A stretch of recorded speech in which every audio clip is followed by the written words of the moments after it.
This has to be a joke.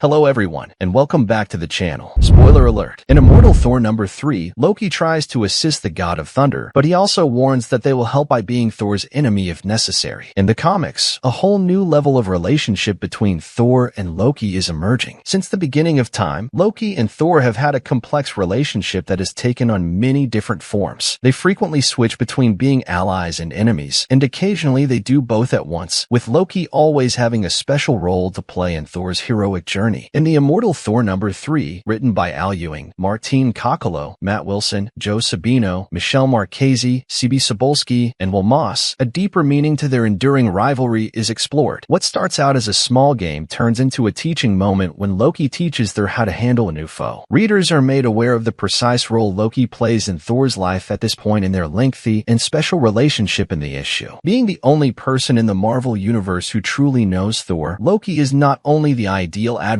for the god of thunder, but also an excellent instructor. Thor is ready to take on a villain unlike any he has faced, thanks to Loki. The most recent adversary of Thor is Tauranos, the Thor of Asgard. To get away from this new danger, Loki tricks their brother into playing a game that keeps Thor imprisoned on a rune planet until he solves a puzzle. Thor solves Loki's riddle after creating a new legendary weapon, but he still wants to know why they started it. According to Loki, they're procuring their brother a new weapon when he needs it and making Thor ready to battle Tauranos. That's the main aspect of Loki's creation. Yet even if Thor had lost the game, he would have still perished. If I come to you as your enemy, it is the enemy you need, and I will not coddle you. It would be tempting to see Loki's techniques as a bit excessively extreme, given how much risk there would have been had Thor failed this lesson and so died. In their peculiar little way, though, it also demonstrates how much Loki loves their brother. They give Thor their all, and in this case, it's all to teach Loki a bigger lesson, whether they approach him as an opponent or as a well-meaning comrade. In Loki's mind, there must be significant consequences for that lesson to be understood, even if they lead to evil actions. The most important supporting character in Thor is Loki. The third Immortal Thor issue explores the depth of Thor and Loki's connection by highlighting how important Loki is to Thor. Without the influence of their fiercest adversaries, some heroes are diminished. This also applies to Loki's significant role in Thor's existence. Loki serves Thor well both as an ally and an adversary. Regardless of whether Loki approaches Thor out of love or hate or with good or ill intentions, it is more of an instance of iron sharpening iron. Loki appears to Thor at precisely the right moment, whether as an ally or an enemy.